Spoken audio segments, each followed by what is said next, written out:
Conversations with Nicole. Let's talk about it. Tell me all about it. I'm here. I want to know what's on your mind. Ooh, the world needs to hear from you, and I'm so glad to have a conversation to reach the nation. And it's all about you. We'll help each other to discover innovative ways to positively change the world. Let's talk about, let's talk about, yeah. Let's talk about Conversations with Nicole.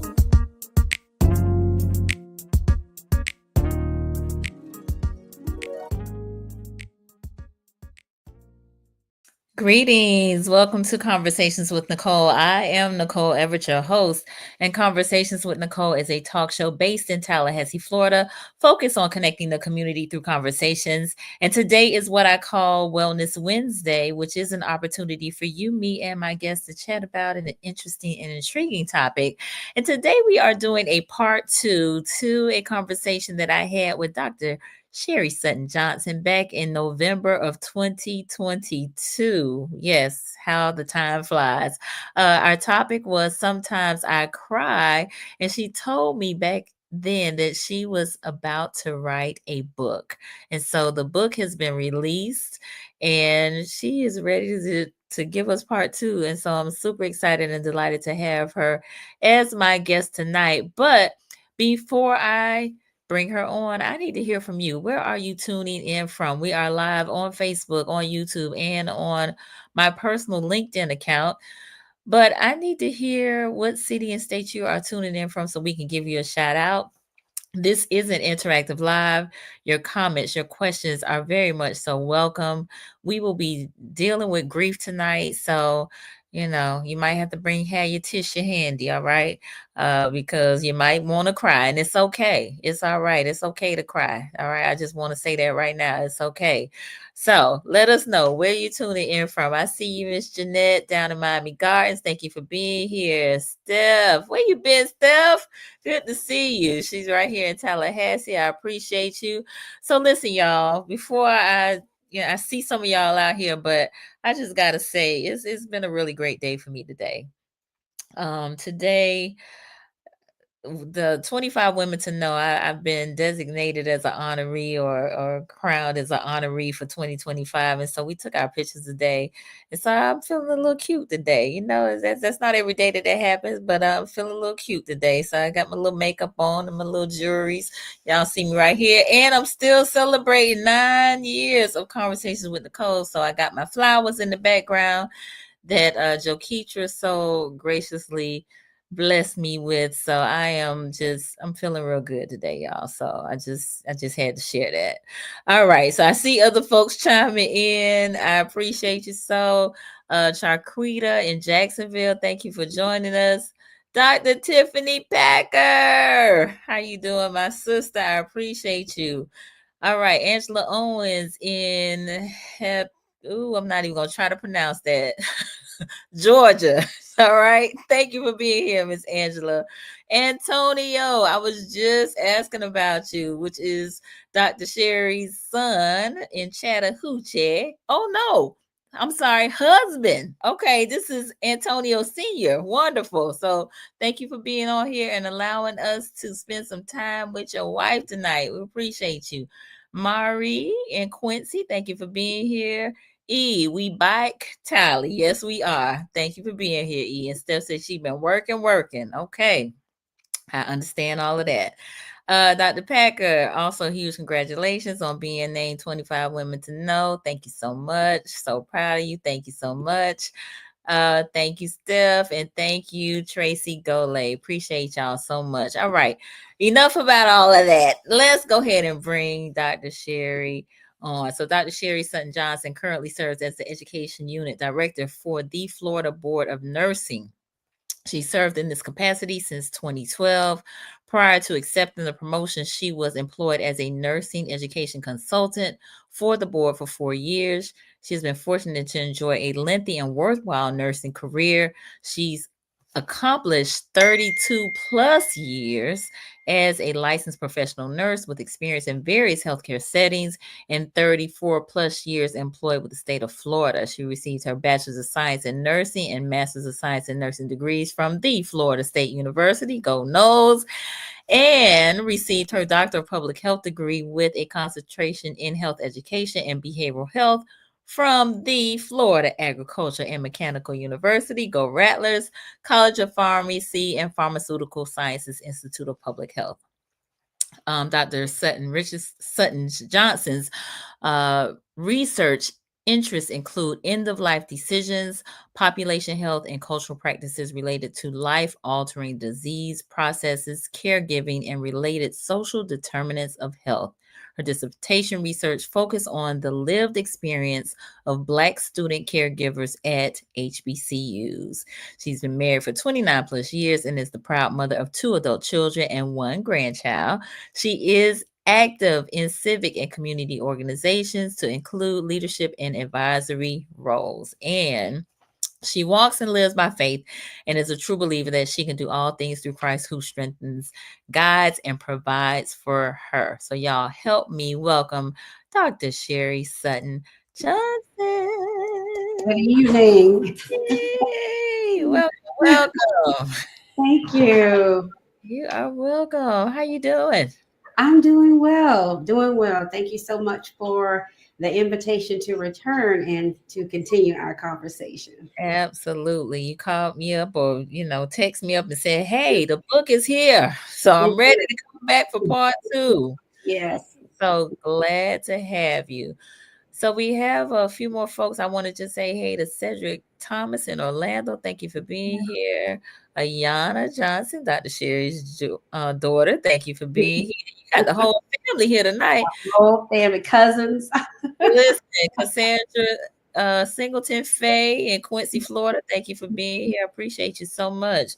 So before we get started with the conversation, I want you to tell the folks that don't know you who are you? Who is Sherri Sutton-Johnson? Not what you do, but who are you? Well, I like to say that I am just an ordinary girl, country girl, born in Bainbridge, Georgia, raised in Chattahoochee, Florida by 2 loving parents. I have 1 sibling, an older brother, and am a people person. I love to encourage people.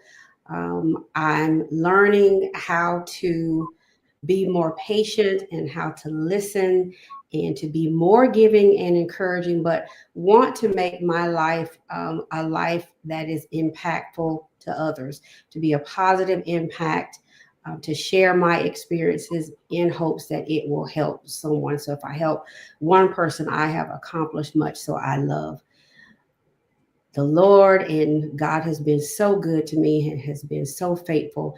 And I hope that, again, my life journey will be one that is a positive impact. And that I hope to be my legacy. Love it. Love it. Love it. Love it. All right. Very good. So Cedric, let me see. This is Dr. Jimletta Thomas in Orlando, Florida. Okay. Thank you for being here too. All right. We got Camry. All right, there, Sherri. She said, Camry Floyd in Gadsden County. Thank you for being here, Camry. All right. And we got Joe Ward, who I just saw at the open house for Neighborhood Medical Center here. They have a new location. So thank you for chiming in, Joe. Appreciate you so much. All right. Mari said, yes, you are a people person for sure, cousin. Yes, cousin Anna. So thank you all for joining. My family and friends are such a great source of support and love, unconditional love, and are always supporting me. So I love you all, and I love you, and I thank you all for your support. And whatever I can do to show my love and support, I will continue to do that. So. Beautiful, beautiful, beautiful. All right. Brenda Rittman. Big ups to my husband. Thank you for joining. Indeed. I have a lot of friends, lifelong friends, high school So yes, thank you. Thank you all for joining in. I love it. I love it. All right. Donda's on with us, who's here in Tallahassee. Thank you for being here. Keith Sutton, Dr. My Sutton's brother. brother, Mariana. Listen, the gang is all here, okay? All right. And we love you too. I love it. Mhm. I'm feeling all the love, all right? Feeling all of this love tonight. That's great. All right. So I want to talk a little bit about the book before we get Okay. started. Okay. So if you all can see behind Dr. Sherri. And I'll move a little Mm-hmm. bit to the left so you can see that. Yes. So Yeah. that is the book cover. This is the Hmm. book right here. She dropped my copy off today, which is absolutely lovely. So talk just a little bit about the book, because I think actually that'll be how we kind of segue into the topic. But talk Okay. about the book in terms of, what inspired you to put this book together, to bless us with this book. Yes. So my inspiration was my own personal experience. Mhm. I lost my mother to colon cancer at the age of 12. She was 54 years old, 4 days shy of her 55th birthday. And as you can imagine, it changed my life completely. So that has been my point of reference for years, was the death of my mother and then having to adjust to life without her. So I was blessed with a wonderful father, wonderful family, a brother, a grandmother, the only grandparent that we had known. My mother was an only child. And so after her transition, I moved to Virginia to live with my grandmother, and my father was so gracious. He allowed services here in Florida and then in Virginia, and her body was flown home to Virginia to allow her mother to go visit her grave at any time. And so it was a huge adjustment for me because, again, I had just turned 12. I turned 12 in June of 1980, and then she passed away on August 21st of 1980. And so I was dealing with the loss of my mother, not really understanding what had happened because in the 80s, cancer was a taboo subject. No one talked about cancer really to each other, and they certainly didn't talk about it with children. And so I knew that my mother was ill, did not know um, that she was as ill as she was. She passed away in a matter of weeks after um, the diagnosis was given to her and, shared with my father and other family members. And so I had to adjust to the loss of my mother, moving to a brand new state. And I had relationships in Bristol, Virginia. My mother was from Bristol, and we visited Bristol every summer. My grandmother visited Florida during the Christmas holidays, and we visited every summer. So we had relationships, we had friends, we had relatives there, but it was certainly a huge upheaval because now I lived there. So I was separated from my father, I was separated from my brother. He was a student at FAMU, and so it was a huge adjustment for all of us. And I did not deal with the death immediately because I really didn't really understand what had happened. I couldn't even express what I was feeling because I didn't understand what was happening. I had teachers I had to adjust to starting a new school, and I had teachers who were friends of the family who said, at any time, if you need to come and talk to me, if you just want to sit here, if you need to cry, do whatever you need to do. But at that time, I was essentially doing what I needed to do to survive. So I didn't cry immediately. I really didn't cry until a year after my mother's death. And so the inspiration for the book came later. It came years later. I'm 56 now, so it's taken this length of time for me to be able to comfortably express how I feel, what that experience was like. I remember growing up, um, I was in school, middle school, high school, and there were times that I really didn't feel like socializing. I didn't feel like playing when the other children played. most 12-year-olds are still playing with dolls, and they're doing things and activities that 12-year-olds do. But I really was not interested because I was just trying to find my way. What I considered to be a lifesaver was the fact that I did meet a group of girls who were like-minded.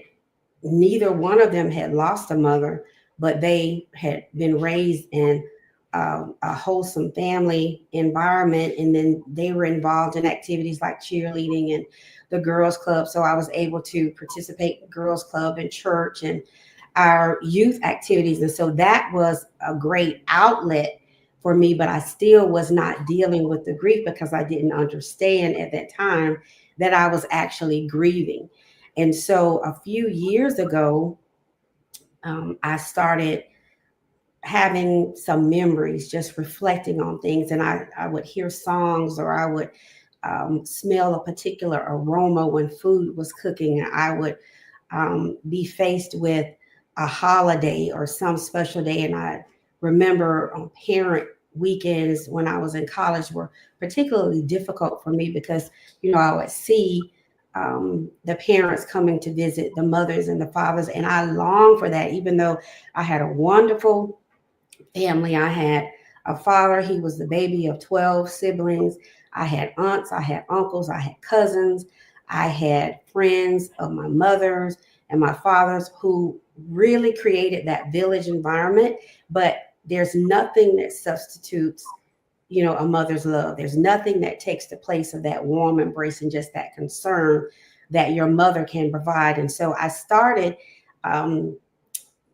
journaling a bit, or sometimes I couldn't sleep at night. I would wake up and I would think of things and I would jot them down. And I said, one day I'm going to write a book about my experiences because it may be helpful to someone else who's gone through this. So one thing I learned that I had kind of compartmentalized my emotions, and to the point where at some point it would make me physically ill. I would have migraines, or I would have an upset stomach just dealing with these emotions, and really still couldn't articulate what those were. And so finally, after prayer and meditation, I was given this revelation, and hey, you need to share this experience. And so that was the inspiration for the book. And there would be times that I would just cry. For most people would think for no reason. They couldn't relate to why she was crying. I didn't know why I was crying sometimes, but I would cry. And, people wanted you to be strong. I can remember when we went to view our mother's body before the public viewing, some of her friends were there and they were saying, oh, this is so great. You're young, you're strong, because we weren't emotional. We weren't crying. We had to actually survive the experience. And so I found that withholding the acknowledgement of my grief and my sadness was detrimental. And so I needed to make it okay to say, sometimes I cry. I cry happy tears. I cry tears of joy. Sometimes I cry because I think about the experiences that I'll never share with my mother. She wasn't here when I graduated from high school and from college either times, when I was married and had children. So I cry because I'll miss those celebrations with her. But then I think about the time that I had with her and how she coached me through math. I hated math. And then I thought about how much she loved me. And I remember that when her health began to really deteriorate, she would call certain people to the house. And I found out later she had these private conversations. She told my cousin Amy and Tanja to help me with math because I struggle with math. And she called some other people, tell them how to help care for my hair. And so I, sometimes cry happy tears and then laugh. I can remember her laughter at times, and the times that we shared as a family. And so even though, yes, sometimes I'm sad and sometimes I cry, and it's okay to acknowledge those feelings. So I want people to realize that you need to acknowledge those feelings. And sometimes you're not going to be happy. Life is about peaks and valleys. We're going to have good times. We're going to have not so good times. We're going to be sad. We're going to be angry, and Mm. that's okay. All of that is part of the grief journey. And so that was the inspiration for the book, and just highlighting some of the experiences I had in the times that I really missed my mother, Yeah. and growing up without her, and how that made me feel. But again, highlighting that it's a process, it's a journey, and you're never really going to recover from that sadness, but you learn to cope, and you learn to develop ways that you can deal with that loss and deal with that void, and then be encouraging to others. And so I'm hoping that other people, and people who have read the book, and even have read the synopsis, has said, some of the things that you were referencing, I feel those emotions now. And it's important Mhm. that regardless of the age, you know I would say the book would be appropriate for almost any age, because at some point in time you can relate to these emotions. And so Mhm. I want people to see themselves in this book, in this experience, and be able to share with others, and know that it's okay to cry. It's okay to reach out for help. It's okay for someone to cry and you not say anything. Sometimes silence is golden.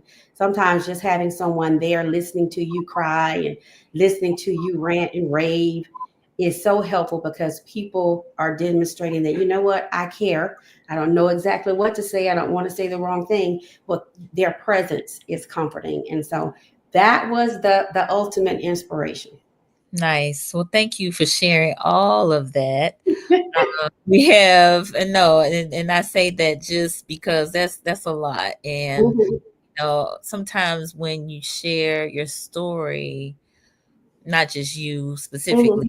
Yes. we people, it can, be kind of triggering for us and that sort of thing. And so I want to extend grace to you in this moment as you recount some of those experiences that you have had, um, and just say thank you. Thank you for your willingness to share. And I think the thing that I'm probably getting the most from what you're saying is Mhm. the that it goes on. Like you were Yes. 12 happened, you're Well, 56, and yes. still are, you know, grieving for all intents and purposes. And the grief looks different, now than it did when you were 12, but Yes. it is a part of your lifelong journey, right? Yes. And you mentioned triggers. And like I said, it can be a holiday, uh, birthday. Mm-hmm. Um, like I said, you can smell something cooking and it takes you back to Mm, that day, or it can be any number of things. And I remember, and I value this now, but it used to kind of upset me. But I know people meant well, and there were people. My mother was a teacher; she was an educator for 32 years, and so there, some of her friends, mhm. some have now transitioned, and there are very few that are still with us. But if they come across a photo or a recipe, or what warmed my heart one day was, it was just a note that my mother had written someone, Oh, but wow. her friend mailed it to me, because she says, I don't know if you remember your mother, but I found this in her handwriting and I thought you would like to have it. Oh, And wow. so, I framed that. Mm. It actually was a recipe. It was a cake recipe. Oh, wow. Um, and so one of her friends, who's now, I want to say he's 96 or 97, from Mhm. time to time, he'll find a photo and he'll mail it to me, so that I can have Mm. that memory. And Mm. so that means so much to me. And Yeah. what made it a little easier was the fact, that I had my father. And again, once I transitioned to Virginia, I stayed there for a year. And then Mhm. I decided to come home for 2 weeks for summer break. But Mhm. once I made it home, I decided I'm not leaving anymore. So I Okay. had to transition back home, and um, leave my grandmother. And so that triggered an additional grieving process for her, Mm. even though we were still connected. but I Right. needed to have that connection here Mm-hmm. at home. I needed to have people who had known me all my life, and people who I could just go to, and people I felt that really knew Mm-hmm. me and could relate. And so my family, stepped up. Um, I had cousins, Annette, Pepper, Dee Dee. I never went lacking for feminine hygiene products. They would bring those to me, and they would always make sure my hair was done, and if Nice. any school activities. And so they filled the gap. And it That's was so many others, and Mrs. Simmons and Mrs. Butler, and there are so many others who fill that gap for mm, me, but it was still not a substitution for right. my mother. And so I had to come to the realization that, this was my life. And sometimes I'm going to have blue days. I had a friend to say, you're going to have blue days, and Yeah. it's okay. Mm-hmm. And, you can never overemphasize the fact that it's okay to be sad, and acknowledge that, live in that moment. But then you have to develop skills to be able to move past that. Yeah. Sometimes you get stuck in some of the stages of grief, but you have to be able to move past that. And it has been very difficult. I remember I could not function some years on Mother's Day. I Mm, either slept all day or I cried all day. yeah. And so people who've not lived the experience, they'll tell you, they'll say things like, oh, you hadn't gotten over that by now, or you need Mm, to be with people, you need to do that. No, I need to do what I need to do mm-hmm. to maintain my sanity. And so it's important for people to realize that and to meet people where they are. Indeed. All right. We got lots of comments. So Oh, we got Coach Chelsea, who is here with us. Thank you for being yeah. here. Mr. Warren K. Good evening, Nicole, Everett family and friends. Appreciate you, Warren. Mari said incredible book. My Thank you. Yes, my girlfriend Susan from Hampton, Virginia is on. Thank you for being here. Marilyn C. John, Mother-in-law. Hi, mother-in-law. Gracie. Thank you, thank you for being here. Mari said you were so young when your Mhm. mom passed away. Yeah. Yes. Renee, good evening to you all. Thank you for joining us. We got Coach Anna Woods down in Oviedo, Yeah. Florida, Central Florida area. Coach Merv, long time no see, Coach Merv. Thank you for being here. He's in Madison. He said, I so much respect this. As a man, I have been hard too long, but I now cry when Mhm. how Yes. far God has allowed me to come, even when I didn't deserve it. Thank Yeah. you, my sister. Oh, Yes. Pick it thank up. you. Thank you for sharing, Coach Merv. We really appreciate that. Mhm. All right. Mari said very relatable. Donda, Mhm. it never gets easy, but by Learn to cope. grace, we learn to cope. Yeah. Yes. Thank you for sharing that, Donda. Yes. Leslie Steele. Mhm. Thank you for being here, Leslie. She said, I Yeah. cry every day. Yep. There's something to be said about that because Mhm. I don't think we grieve enough. Enough. And the ability to cry every day, I feel like that's kind of powerful. And I say Yeah. that because I tend to not grieve and hold it back, which is Yeah. not good either. But Mm-mm. be able to have that kind of release, I think is powerful and beautiful, really, It to be is. honest with you. So thank you for sharing that, Leslie. Yeah. Ari said, I miss watching Golden Girls with my Nana and find myself watching Golden Girls often. Mm-hmm. Yes. Because you feel that connection. Mm-hmm. And as you say, when you cry, you do have that release. Yeah. And grieving makes some people uncomfortable. And Mm. so that's why they want people who can't relate. And even some people who can want you to hurry up, hurry through. Mm-hmm. But you can be okay today, and something will happen that triggers you, and then you feel, and it takes you back to that very day. Mm-hmm. And so it's a lifelong process, as you've mentioned, a lifelong process. And yes, um, you know, I wonder, you think about what could have been. Mm. I know my mother would have loved to see our children. That she would have loved our grandchildren, and even her first great grand. She would have loved that, and she would have imparted so much wisdom. Um, she would have loved our bonus daughter, Haley. I mean, she would have just loved the family. And I'm impacted by the positive impact she had on people because, again, I mentioned she was an educator for 32 years. And I have adults who see me now in church, in grocery stores, say, "Your mother was my first grade teacher," or "I knew you before you were born." And then Wow. after you were born, your mother brought us, she brought you in a wagon and she brought you to meet the class.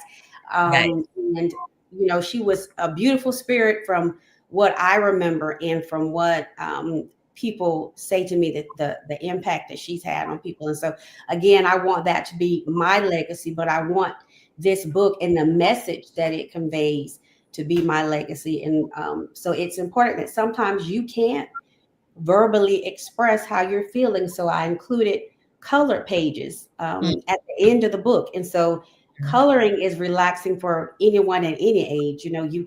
It's a form of escapism.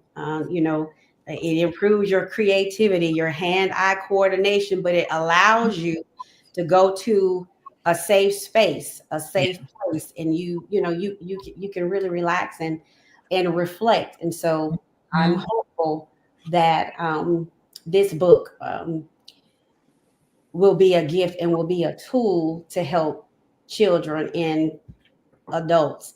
I've had people say to me that, when I read your book, I think about a little girl or a little boy who's lost a mother or who's lost a father. And this is for any type of grief, because we end relationships, we lose siblings, we lose friends. And so, grief, again, is devastating um, in any manner. And so I'm hoping that, yeah, sometimes you cry, and it's okay. I can remember sitting, and sometimes I do, and I watching television shows that I used to watch with her. It just shows about mothers and daughters and children and their relationships, and I'm crying, and Mhm. it's okay. Now I know it's okay. I Yeah. used to feel isolated and think that there was something wrong with me, but now, after talking to other people who had a similar experience, they felt as though they were alone as well. But grief can be isolating, but I'm hoping that it won't be, that this will be an opportunity for you to feel comfortable saying, I'm sad today. And then Yeah. for that to initiate a conversation about how you're feeling. Hmm. Wow. Thank you for that. Mhm. So we are a little more than halfway through our conversation. For those of you who are just tuning in, I am talking to Dr. Sherri Sutton-Johnson. We are talking about Sometimes I Cry. This is actually part 2 of a conversation that we had back in November of 2022. So if you want to see part 1, you got to go back to Conversations with Nicole in the lives playlist, if you will, and Mhm. November of 2022. And Mhm. this is Sometimes I Cry is also the title of her new book. Mhm. Children's book, but it's for children and adults. Yes. Basically is telling your story Mhm. as a little girl whose mother transitioned Mhm. when you were 12 years old, and just the impact of that loss on your life. So we have several people that have chimed in. We got Coach Anna. She said, "Grief has no timetable; it ebbs and flows at will." Yeah. Yes, absolutely. Mhm. Sandra Strader, who is not in Madison, but near Madison. I think Jasper. She said, "Love this. I don't apologize for shedding my tears. It cleanses the soul." Yes. Yes. Thank you for joining us tonight. Dr. Edward Williams is here. Thank you for being here. And my Yes. friend Sharice Du Bois in Atlanta, she is here as well. So, again, we're talking about Sometimes I Cry. We've been talking about grief and that being a necessary process. And it's an ongoing process, even from Mhm. childhood to adulthood, but Yeah. just how we can sometimes not allow grief to have its place. We try to suppress it. We try to Mhm. rush it along because other people are uncomfortable with Mhm. grief. process. And so, we want to encourage us to grieve in healthy ways, um, Yes. and be okay with it. Be Mhm. okay with it. Um, you talked about feeling isolated, right? Because Mhm. people were rushing you along, but Mhm. have you run across situations where you didn't feel isolated, where you realized that you weren't alone in grieving? Mhm. Yes. Um, and more recently, I think because people are more willing now to be vulnerable and to express their emotions and then just talk about things that typically make people uncomfortable. But I'm a member of Delta Sigma Theta Sorority Incorporated, and my line sisters, there are 11 of us total. And up until the latter part of January, Mm-hmm. all but one of us had experienced the loss of a parent. Mm. So our line sister, Carol, lost her father. Her Mm. mother is still alive, but she lost her father. And even though he was in his 90s, Oh, wow.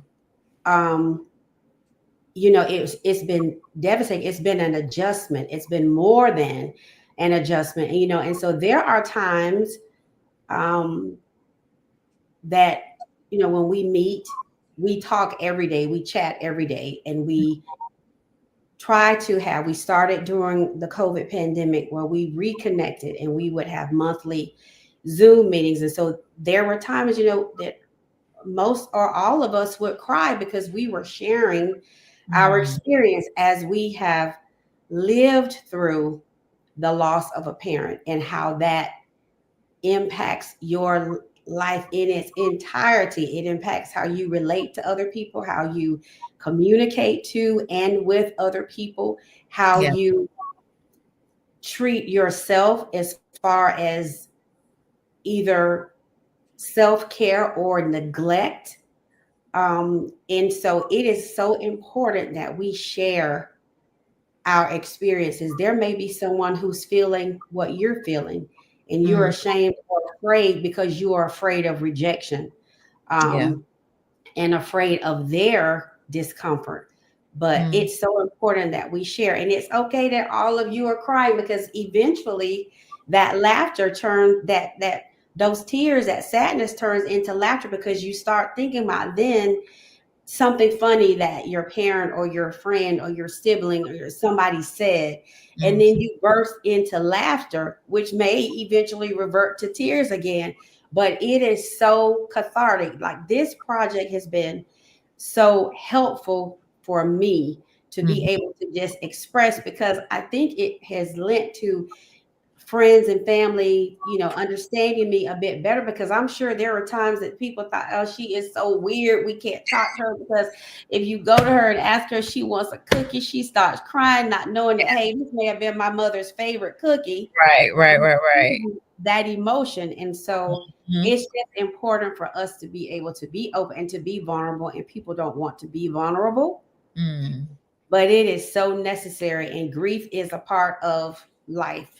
Pain is a part of life. Pain is a part of healing. And Yeah. so we can't heal until we move through that period of pain. Hmm. So it's helpful. Indeed. So Keith said, I'm so grateful that you share all of this Yeah, with us, yeah, my brother. but I I need know you to he does. sometimes I cry too. Thank you for Uh, sharing, yeah, Mr. yeah, Keith. Appreciate yeah, that. yeah, And it's yeah. okay.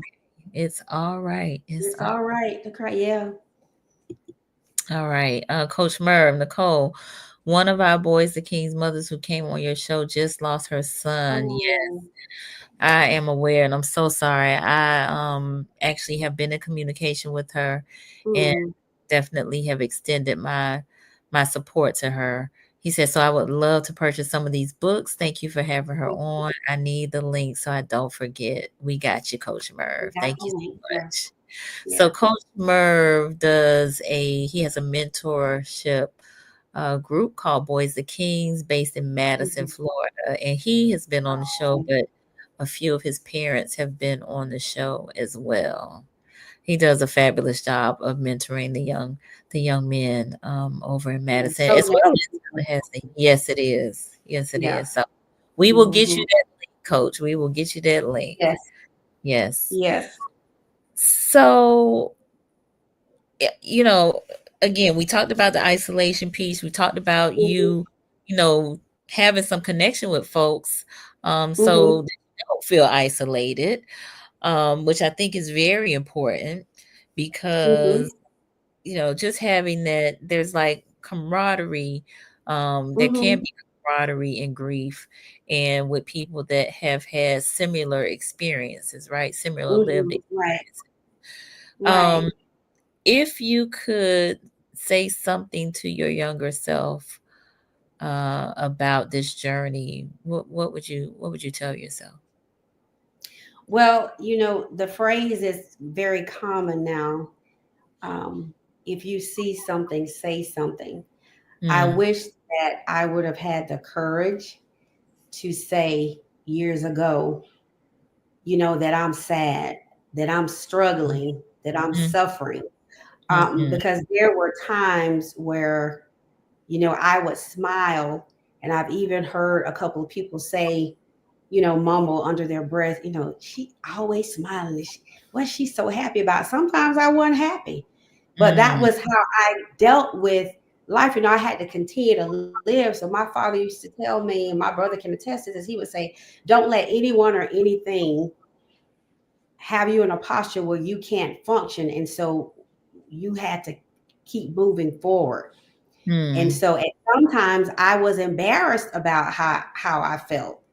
And so mm, I wish I would have had the courage to say to myself, say something, speak up, let people know what you're really feeling.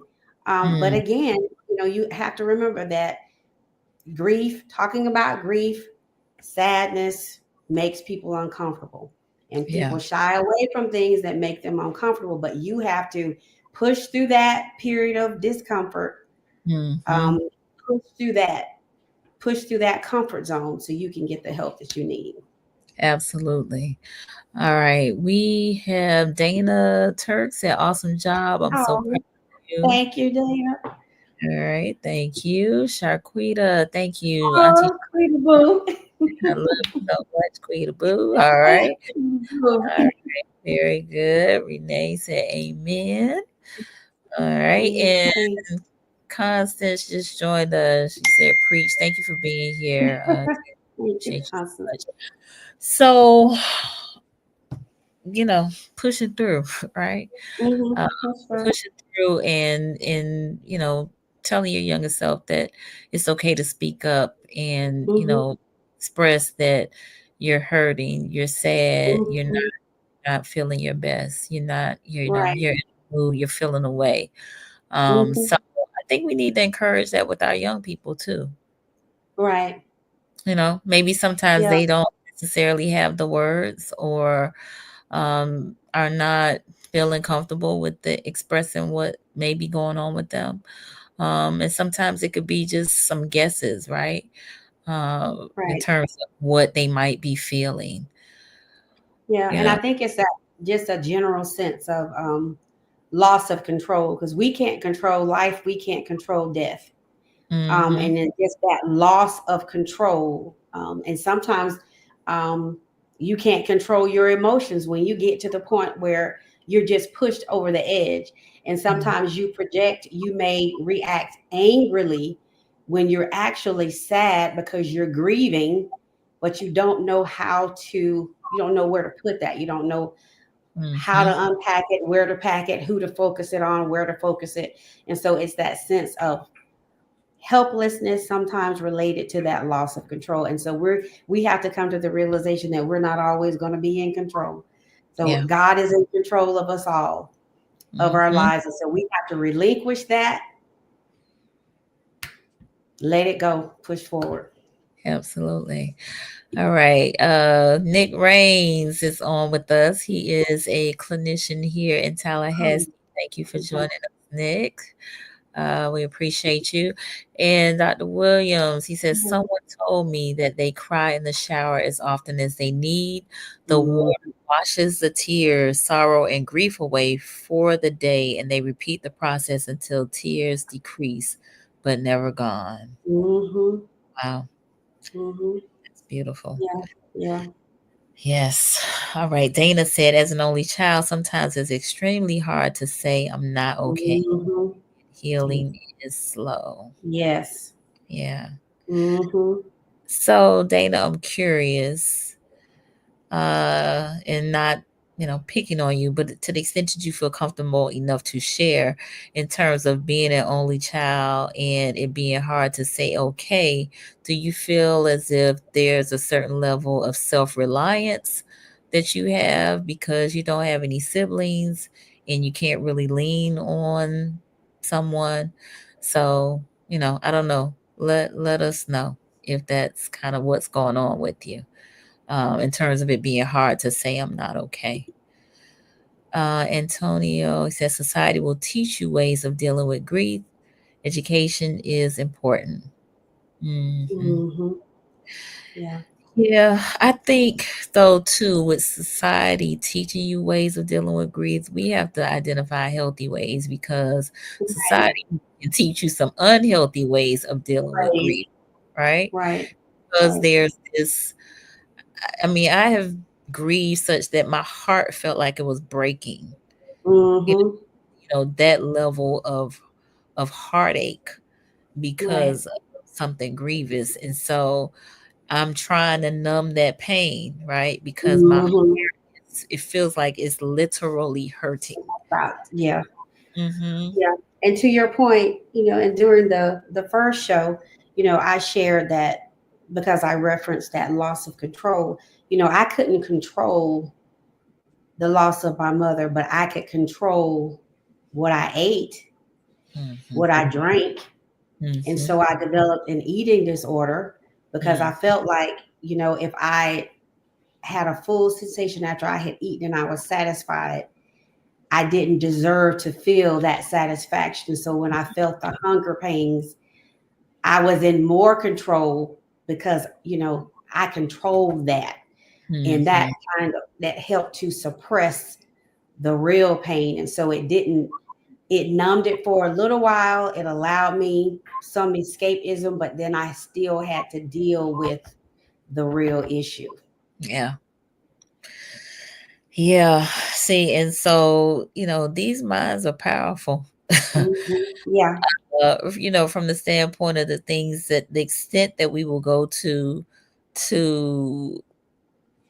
do away with pain, to, try to be numb and not feel, we can take that to extremes. We really Right. can. Hmm. And Yeah. so, Addictions, all sorts of addictions. mhm, But there's an underlying issue that's yeah, feeding that addiction. And so that's why it's just so important that that you can get to the point where you can acknowledge, yes, there's something wrong. I'm sad about this, and I mhm, need to know how to express it healthily. yes, Yeah. yes, absolutely, absolutely. Okay. Wow. All right. So again, sometimes I cry. Yes. New book Hmm. came out in February. Yes. Uh, which chronicles the life of a young girl reflecting on the joyful but painful memories of her beloved mother.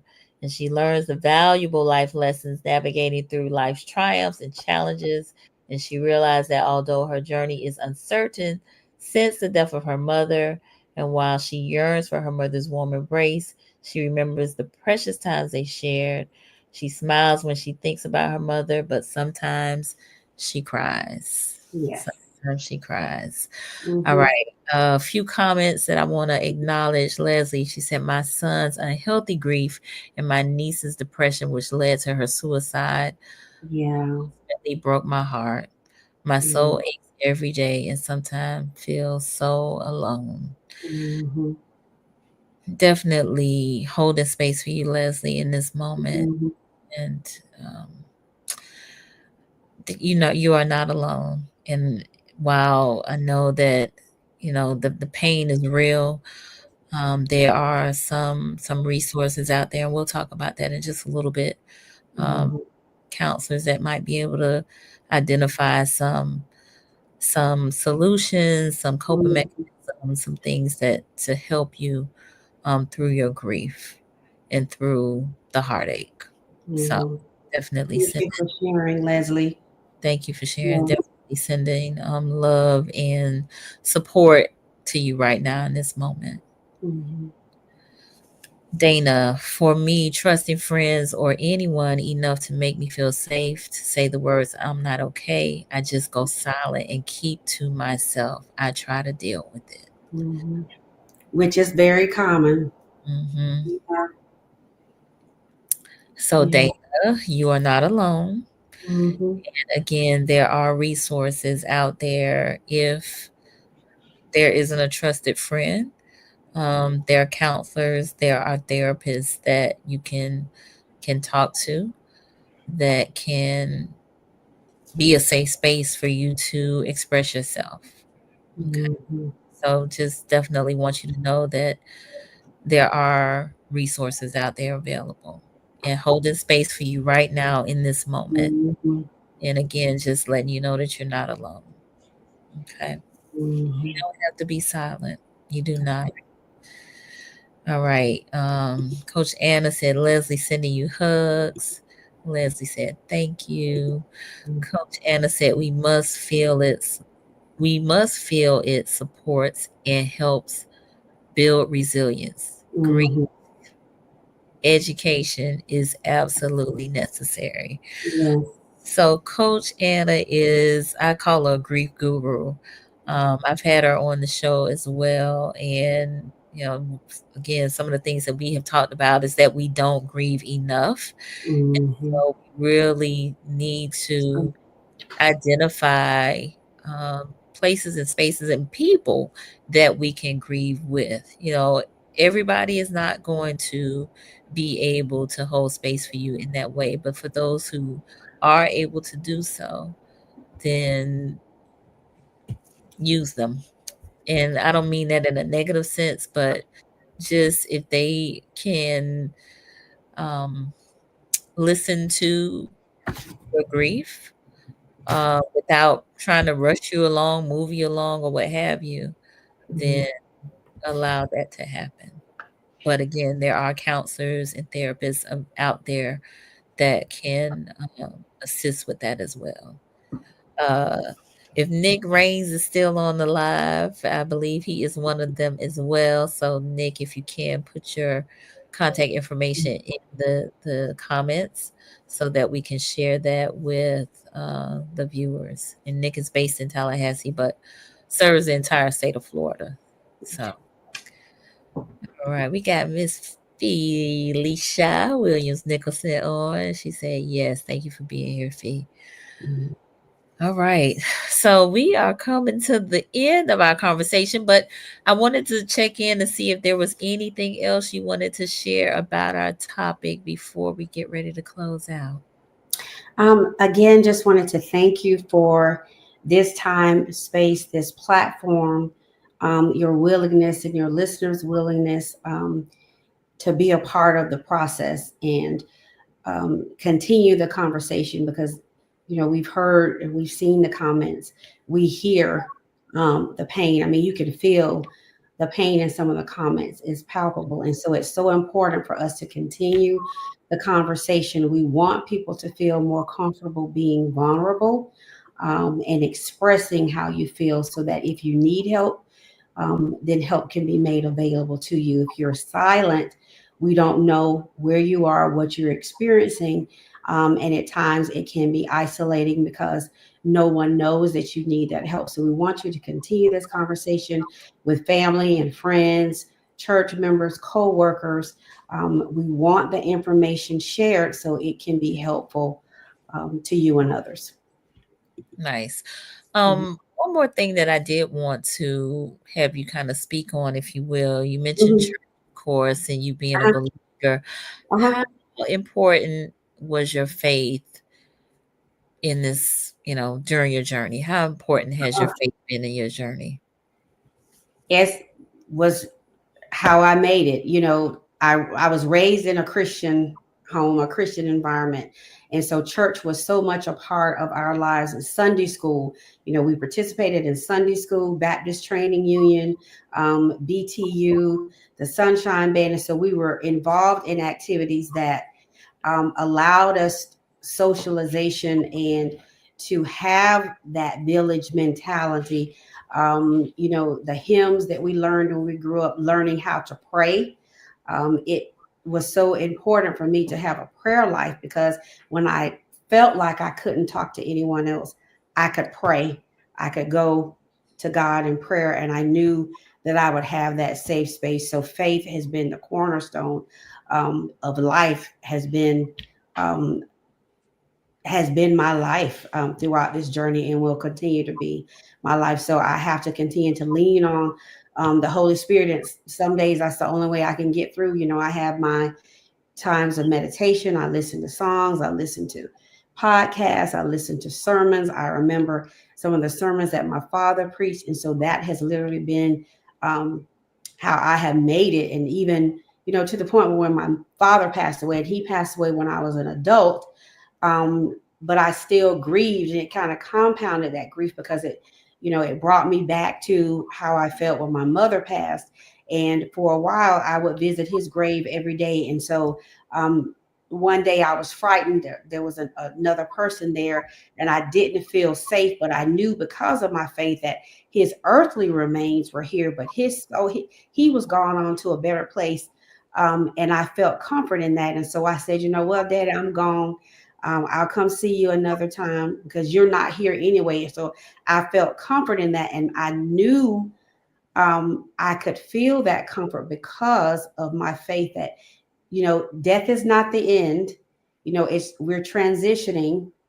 And if we are believers that we'll have that eternity with Christ, then that's what my hope and my faith has been built upon. And so that has helped me throughout my life, and will continue to do so. I will always lean on my faith and my belief.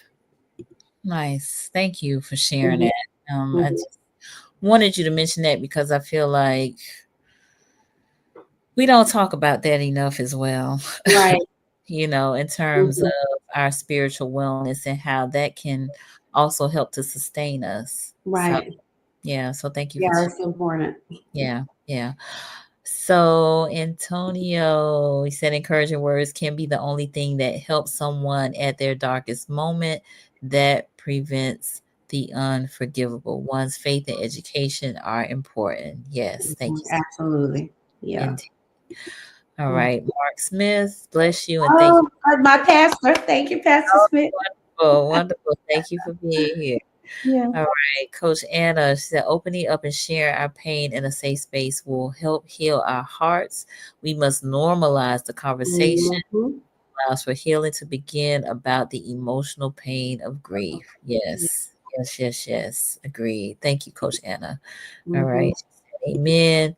And Keita said, amen. Same here. Yes, wonderful, wonderful.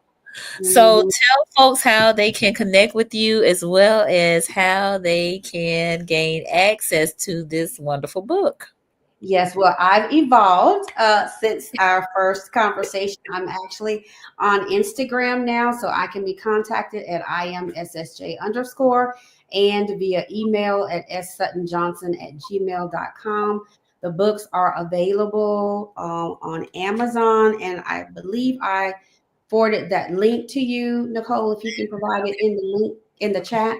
Yes, I will. Okay. All right. And tell them how much the books are. They're $19.99, Mhm. available on Amazon. All right. Will you be doing any other book signings or readings in the community anytime Um, soon? I haven't planned anything within the next month or so, but I hope to host another book signing event Okay. um, and readings at local schools. So I'm prayerful that the doors will be open, that I will be able to gain access to guidance counselors to help students that may be facing periods of grief. And so I will remain prayerful in that. Yes, I hope to follow up with a coloring book and a journal, again, to allow people to just feel comfortable about expressing what they're feeling, and having the ability to cry when they need to cry. absolutely. So Mhm. I put the link in the chat. I know it looks a Thank little you. crazy right now, but that is the link on Amazon to the book. I know we may be boycotting Amazon right now, Okay. but For a after we few days. yeah, after we aren't, go by the book. Yeah. Yes, yes, yes. And then I am going to share some counselor Oh, uh, great.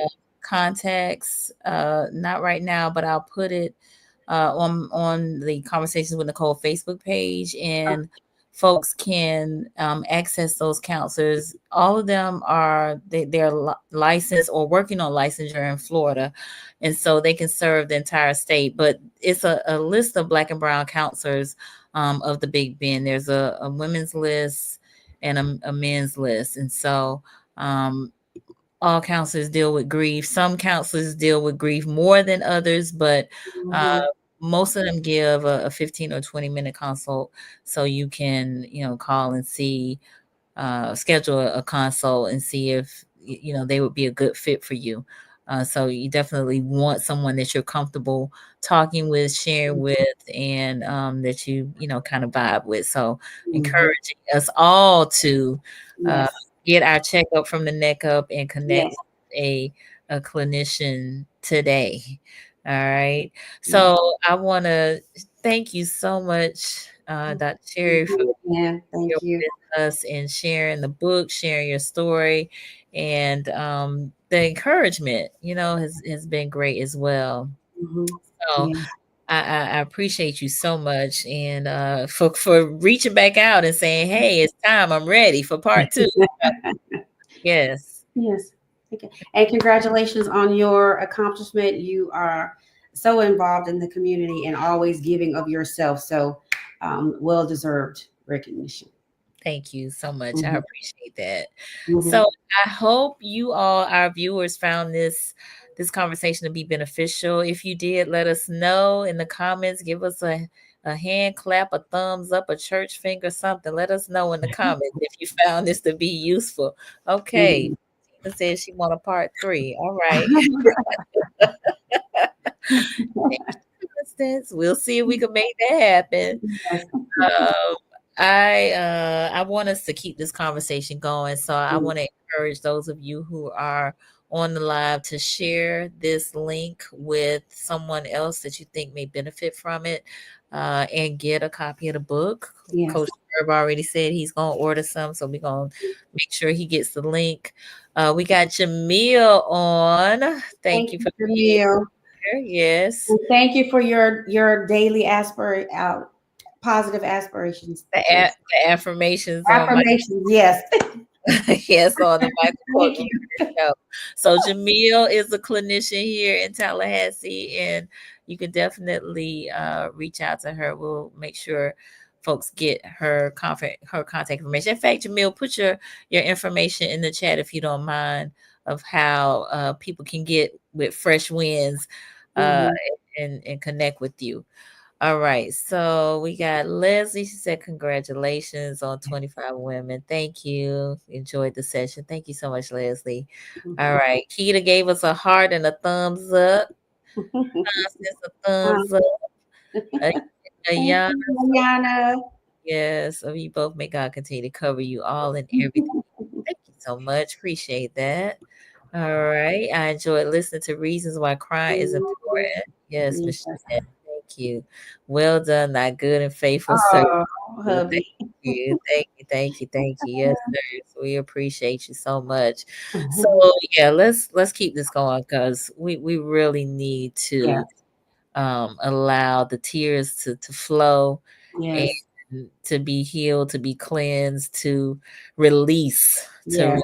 release, to release, to release. It's just so important for Yes. our good health, our good mental health, our good emotional Really. health. Yes. Yes. Yes, yes, yes, yes. All right, Jamil, congratulations to you. I'm blessed to know you. So sweet. Thank you, Oh, Jamil.